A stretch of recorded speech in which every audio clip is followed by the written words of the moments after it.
Bonjour, bienvenue sur ce qui va être un mini tuto parce que ça va être très rapide en fait. Monsieur Mousse ici me demandait sur le forum Graph for Graph que l'on peut retrouver là à cette adresse internet et que je vous recommande vivement d'aller voir.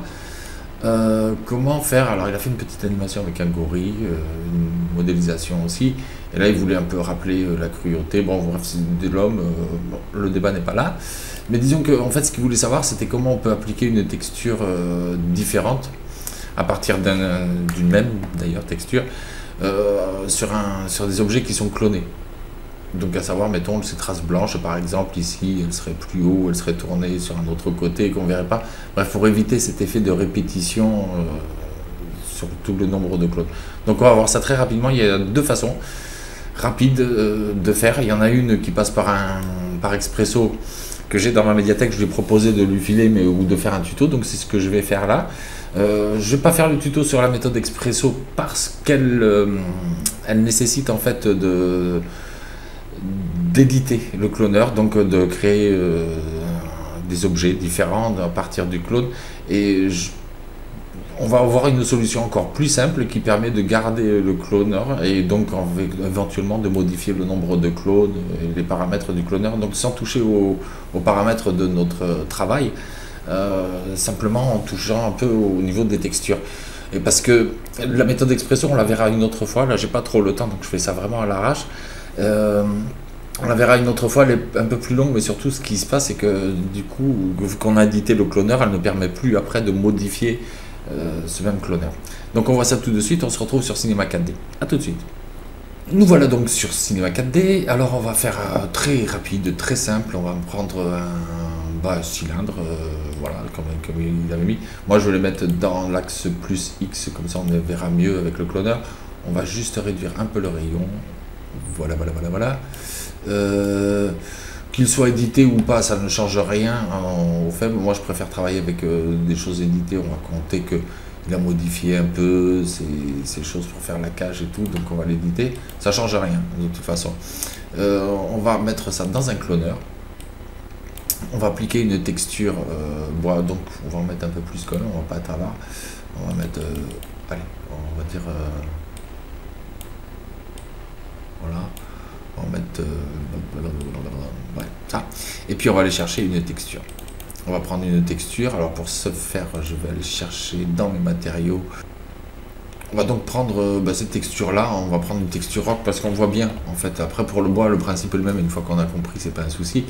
Alors on va appliquer cette texture là ici. Ok, j'aurais peut-être dû dire non, c'est pas grave. Si j'applique cette texture là à mon objet, on voit bien ici les répétitions, voilà, c'est tout pareil, le petit point vert il arrive au même endroit, etc. Donc ici il faut qu'on fasse, il faut donc qu'on mette un randomize sur le cloneur, un random, donc on va aller chercher ça, randomize, on va désactiver ici justement le truc de position, on va juste activer ici pour la couleur, voilà.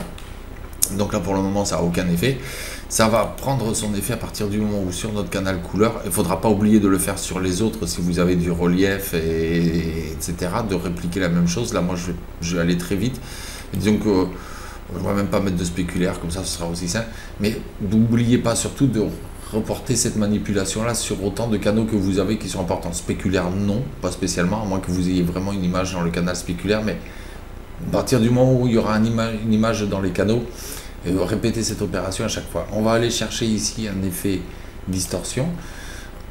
Là pour le moment on voit pas grand chose, excusez-moi. Donc la distorsion ici elle est comme ça. En cycle on va la mettre ici en raccord.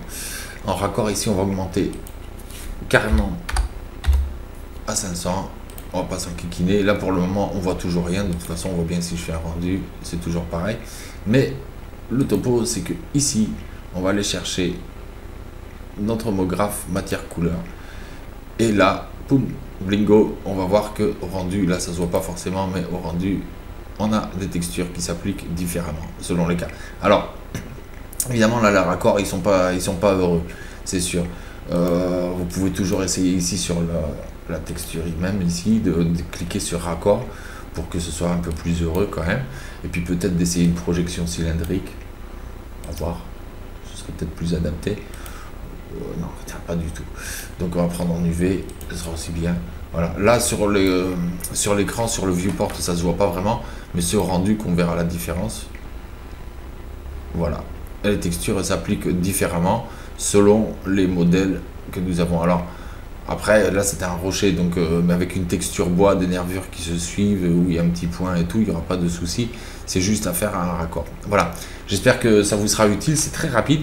Je sais, mais j'ai très peu de temps, je suis très occupé. Ceux qui me suivent sur le forum Graphograph sont au courant de mes occupations du moment. Et donc, vraiment, je suis désolé, je ne peux pas trop m'occuper en ce moment de ma chaîne YouTube. Dès que j'aurai un peu plus de temps, je m'en occupe, c'est promis, juré. Mais en attendant, voilà un tuto qui vous sera bien utile, j'espère. À très bientôt. Au revoir.